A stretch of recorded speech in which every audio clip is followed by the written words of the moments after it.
High Admiral Vexteri stood before the Galactic Defense Council, his iridescent scales gleaming under the chamber's crystalline lights. His 7 eyes blinked in sequence as he prepared to deliver his masterpiece of military strategy. After 3 cycles of careful planning, he would finally convince the Council to approve his invasion of the newly discovered Death World, Earth.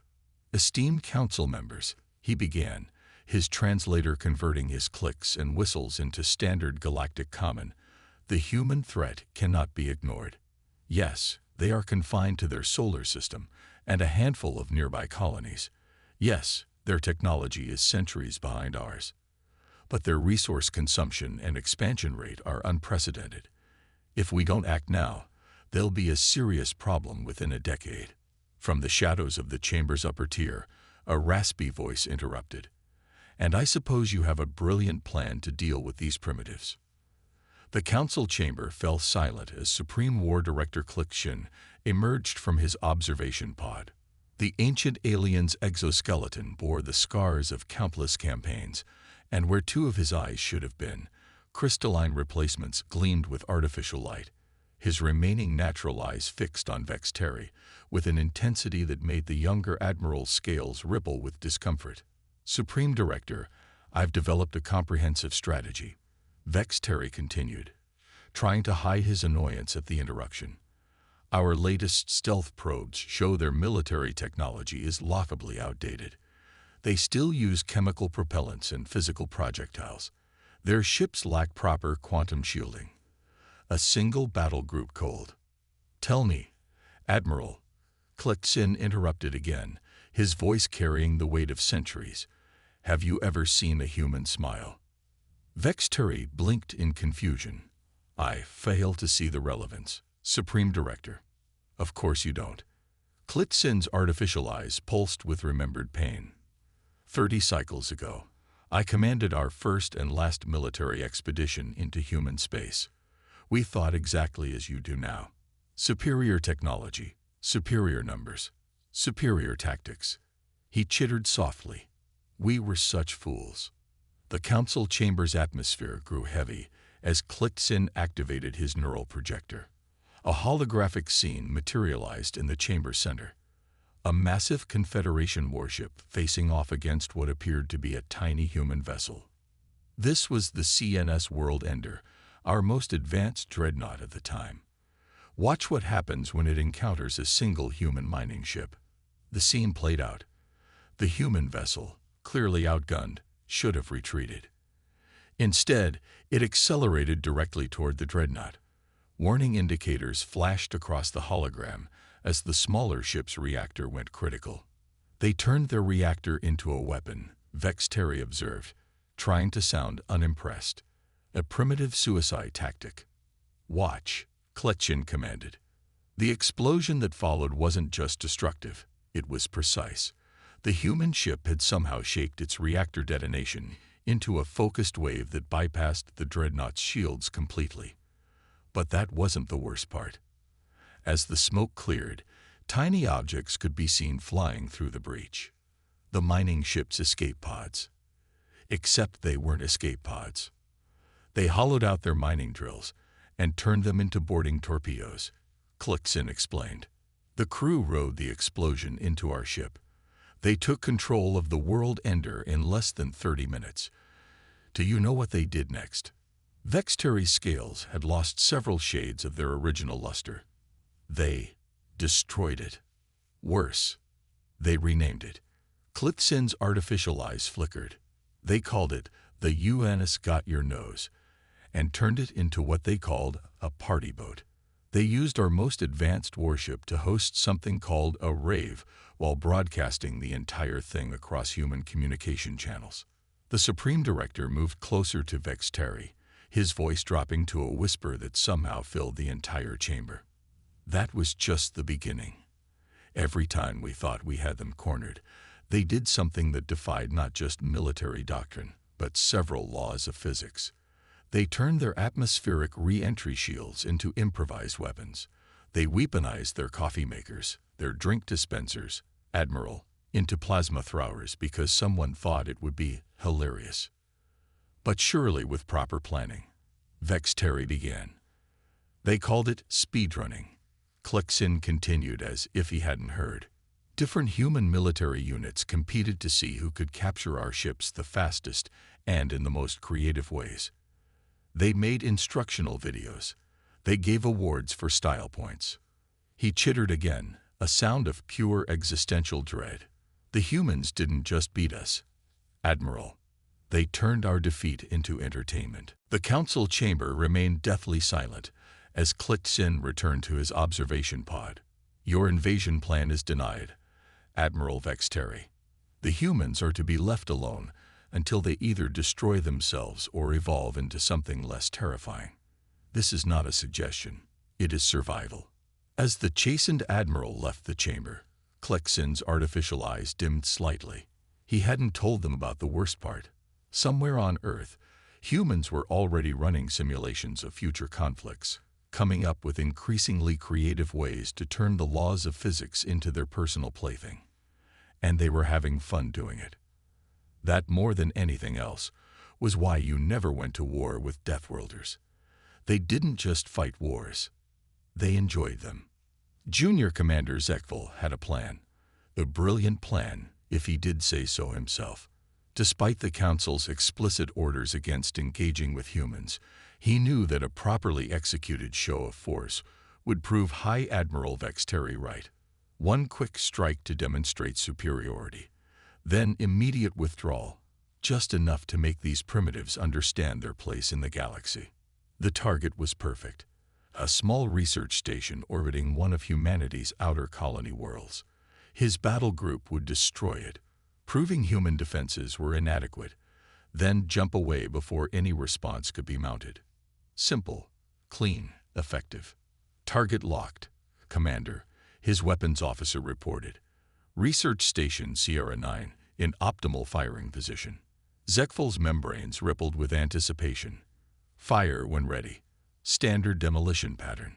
The quantum lances of his 3 ships lit up the void, reducing the station to expanding debris in seconds. Perfect execution. Now they just needed tow. Sir, his sensor officer's voice carried an edge of panic. The debris, it's moving wrong. Wrong? How can debris move wrong?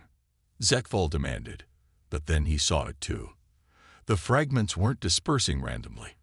They were accelerating toward his ships. Impossible, he whispered. They couldn't have.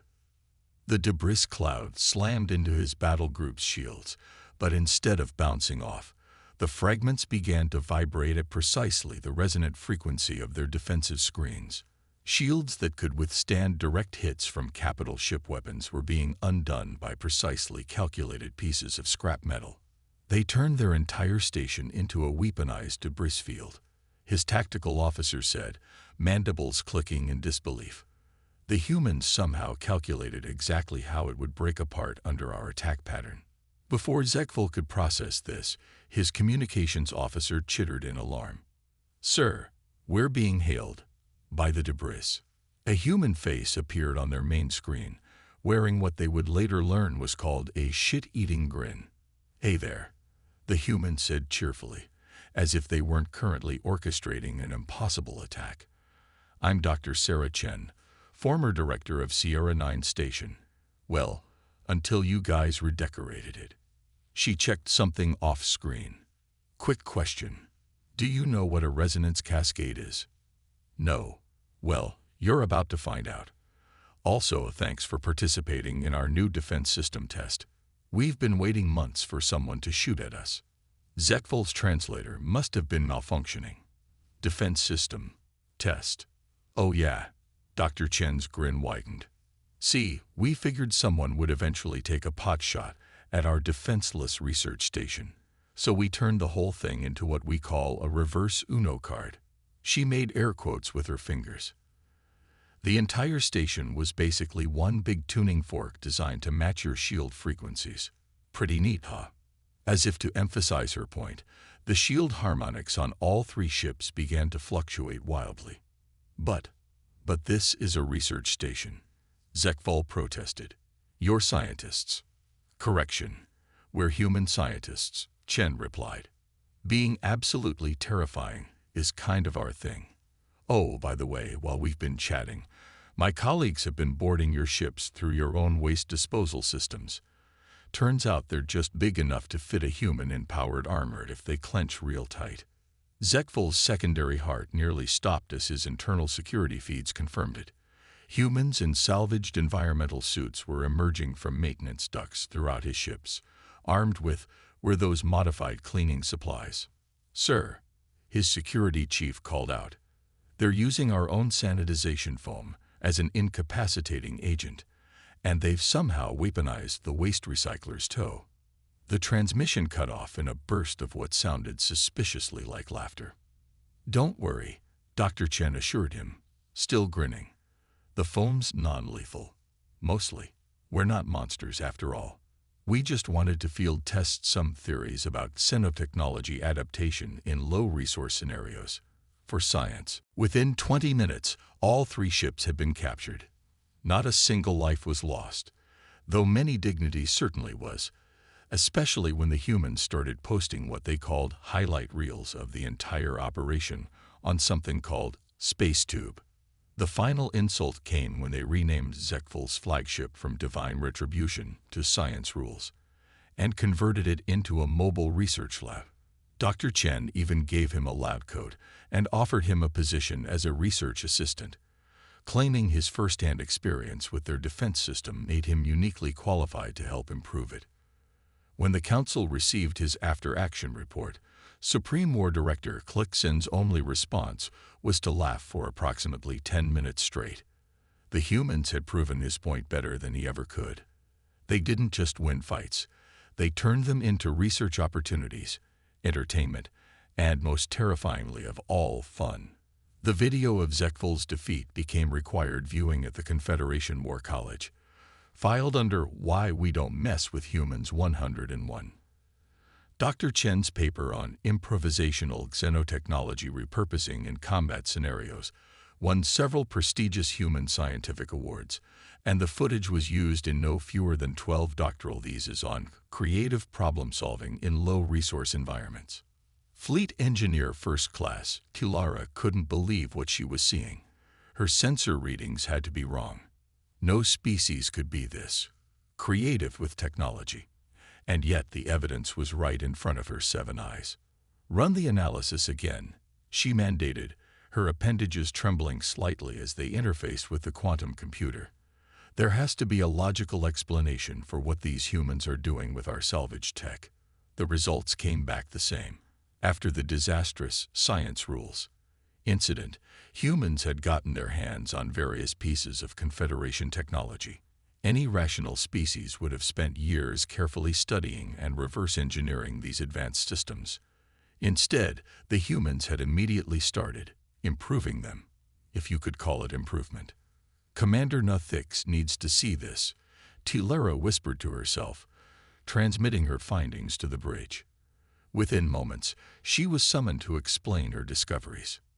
"Explain to me," Commander Nuthix said slowly, all 4 of his hearts clearly struggling to maintain rhythm, "how the humans have modified our standard gravity manipulation systems into something they call yeet cannons."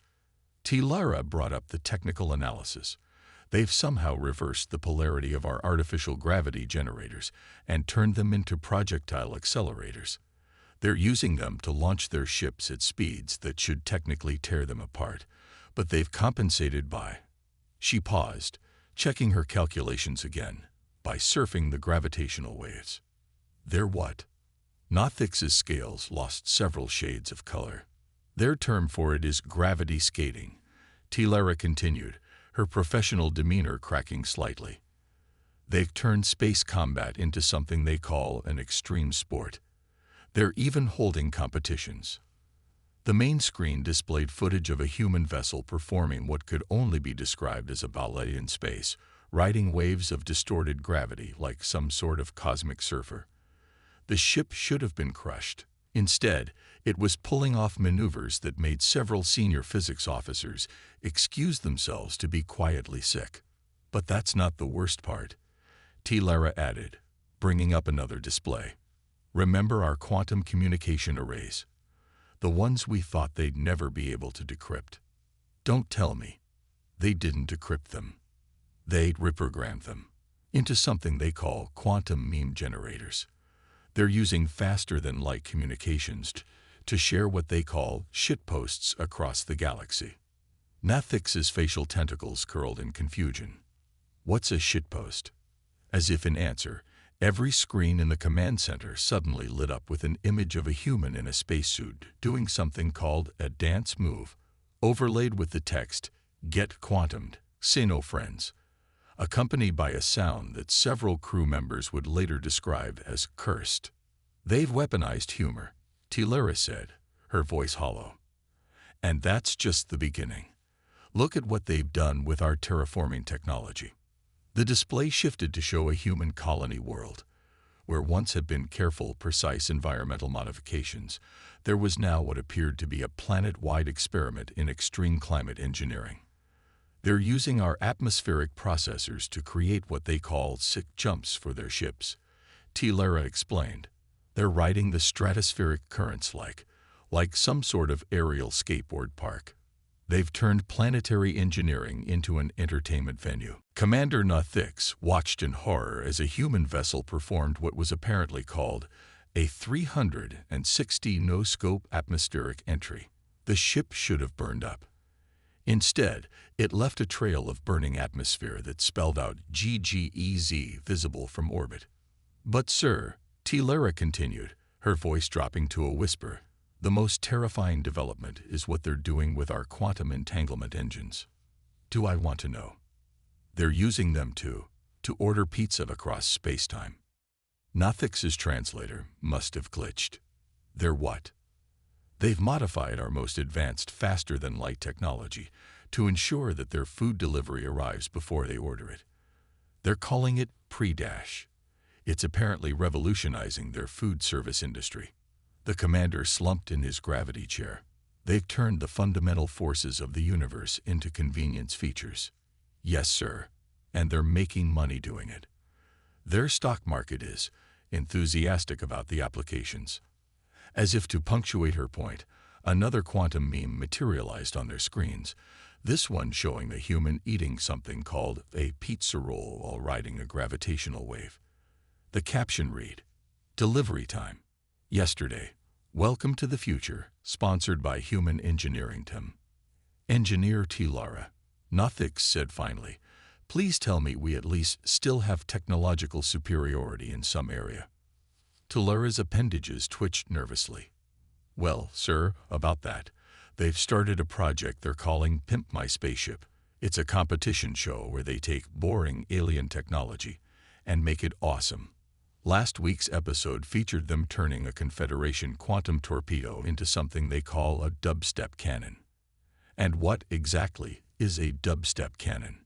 Before Tilera could answer, a bass drop shook the entire command center, and a new message appeared, sponsored by Human Bass-Boosted Technologies, making space sound sick since 2157.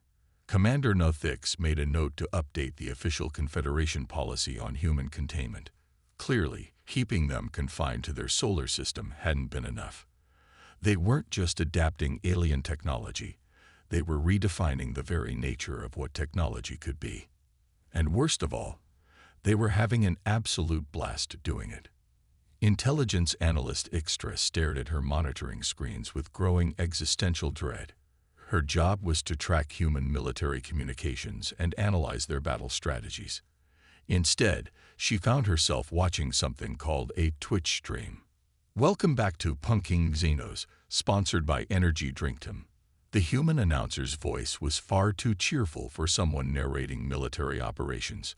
I'm your host, Captain Jake Martins, and today we're going to show you how to capture an alien battlecruiser using nothing but duct tape and a toaster. Ixtra's antennae twitched nervously as she watched the live feed. The humans had somehow turned their military channel into an entertainment network. Even worse, they were monetizing it. Hey chat, don't forget to smash that like button and hit subscribe. Another human voice chimed in. And big shout out to Xenorec69 for the 5,000 credit donation. Yes, we'll definitely try the washing machine trick next time. Sir, Extra called out to Strategic Commander Verzak. You need to see this.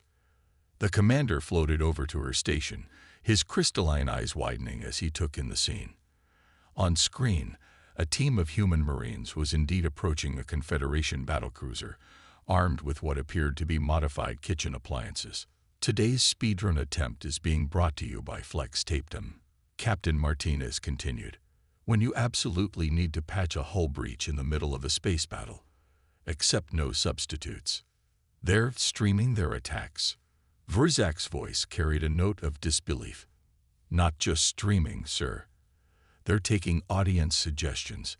And Extra's voice cracked slightly. They're rating our defensive strategies on something called a meme scale. As if on cue, a new notification popped up on their screens. Lol, nice shield configuration, bro, but kinda cringe. 3/10 would not recommend. This is psychological warfare, Verzak realized, his scales paling. They're not just defeating us, they're critiquing our performance.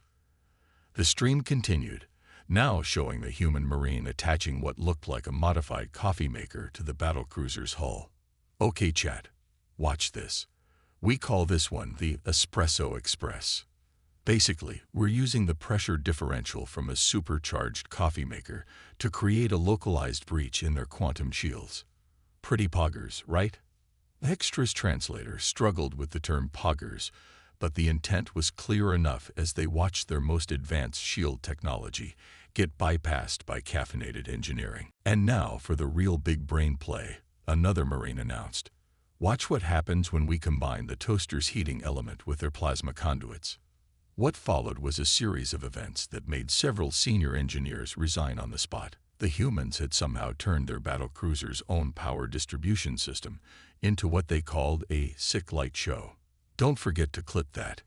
Captain Martinez exclaimed as the cruiser's external lights began pulsing in rhythm to something called dubstep. This is definitely going in this month's highlight reel. But the true horror was yet to come. Extra watched in mute horror as the humans began setting up what they called a donation goal. All right, chat, if we hit 50,000 credits, we'll try to take their next ship using nothing but rubber bands and paper clips. And remember, all proceeds go to the Human Space Force's Teach Sinos to Get Good charity program. They're fundraising. Verzak's voice was barely a whisper. Yes, sir. And apparently, they're using the funds to establish what they call coaching services for, and I quote, underperforming alien military forces. A new message flashed across their screens. This defeat sponsored by Earth's combined military forces, making space war fun since we got here at 'em. But sir, Extra continued, her voice trembling. The worst part is what they're doing with their combat footage. She pulled up another screen showing something called Xenotube. The top trending video was titled Top 10 Alien Tactical Fails. Joani Luar Orange. Joani Haila Arius. They're not just winning battles, Verzak realized. They're turning them into content. The stream chat exploded with excitement as the human Marines successfully captured the battlecruiser using their improvised weapons. Comments scrolled past faster than their translators could process. POGCAM Pion. KEKW Imagine, losing to a toe Aster. New UEMATA just deroped. Aliens meted. 24. The final insult came when the humans renamed the captured battlecruiser to subscribe to PewPewPy and began using it as a mobile streaming studio for their next series. Extreme Makeover, Spaceship Edition. Commander Verzak floated silently for several moments before speaking. Update our tactical doctrine. Add a new primary directive. If you hear a human say, "Hey guys, welcome back to my channel," immediate retreat is authorized. As if in response, a new donation notification popped up. Thanks for participating in today's content. Don't forget to like and subscribe for more epic alien fails. The humans hadn't just mastered warfare, they'd turned it into a multimedia entertainment empire. And somewhere in human space, a content creator was already editing the day's footage into something called a Try Not to Laugh challenge. Would you like me to continue with the final part? It will show the ultimate culmination of humanity's approach to warfare and the aliens' final realization about why you never, ever provoke a species that treats combat like a game show.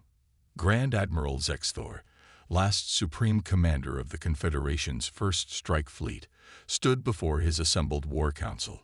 Their latest intelligence suggested the humans were bored. "What do you mean, bored?" he demanded, all 9 of his eyes focusing on the trembling intelligence officer. "They're saying our current tactics aren't, quote, challenging enough to make good content," Intelligence Officer Crystal reported. "They've started a petition on something called change.org asking us to," and I quote, "get good." The war room erupted in nervous chittering.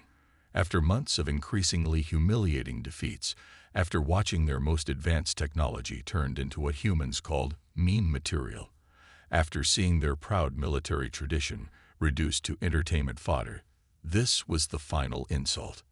"Then we shall give them a challenge," Zexthor declared. "Commit the entire reserve fleet. Every ship, every weapon.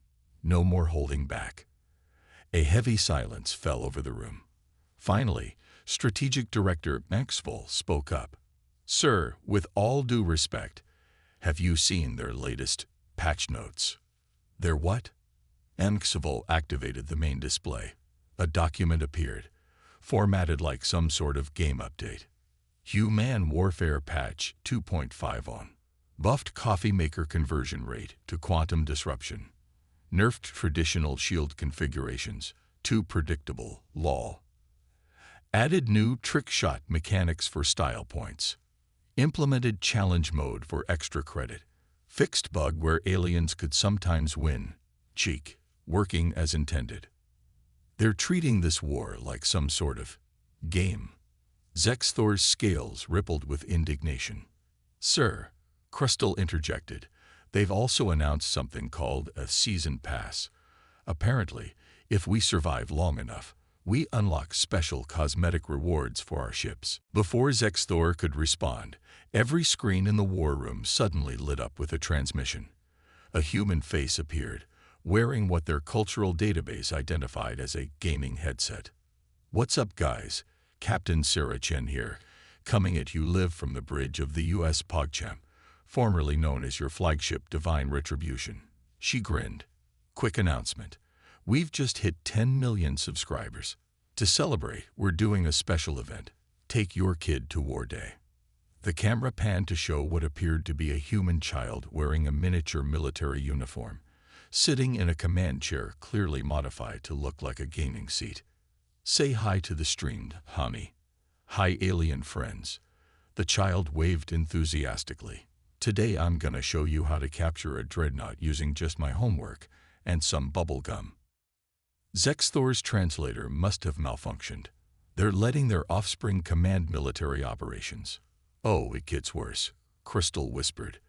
"Look at their latest tactical deployment." The strategic display updated to show the human fleet formation. It was. Are they arranging their ships to spell out words?" Zexthor asked, his voice hollow. "Yes, sir. It appears to say, 'You mated be bro.' And they're using our captured vessels to draw what they call an emoji below it." As the Confederation's final assault fleet moved into position, human broadcasts began flooding their frequencies. But instead of military communications, they were advertisements. This epic final battle brought to you by Raid Shadow Legends. Don't forget to use code XENOSFAIL for 10% off your next energy drink purchase. Like and subscribe for more alien punnage. What followed would later be known in human space as the greatest content creation event in military history. The Confederation's remaining ships found themselves facing not just human ingenuity, but human entertainment value metrics. Ships were captured not just efficiently, but stylishly. Human Marines competed for what they called clip of the day by performing increasingly absurd tactical maneuvers. One particularly notable incident involved a human surgeon capturing an entire destroyer by convincing its AI that it wanted to become a social media influencer. The final blow to Confederation morale came when humans started offering their opponents gaming tips in the middle of battle. Hey, you might want to try strafing left next time. Just saying. GG easy, but here's a tutorial on basic shield configurations. Don't be sad. Everyone's a noob sometimes. As Zexthor watched his mighty fleet be dismantled by what appeared to be a combination of improvised weapons, meme warfare, and brand sponsorships, he finally understood the true horror of challenging humanity. They hadn't just mastered warfare, they'd monetized it. They hadn't just beaten their enemies, they'd turned them into content.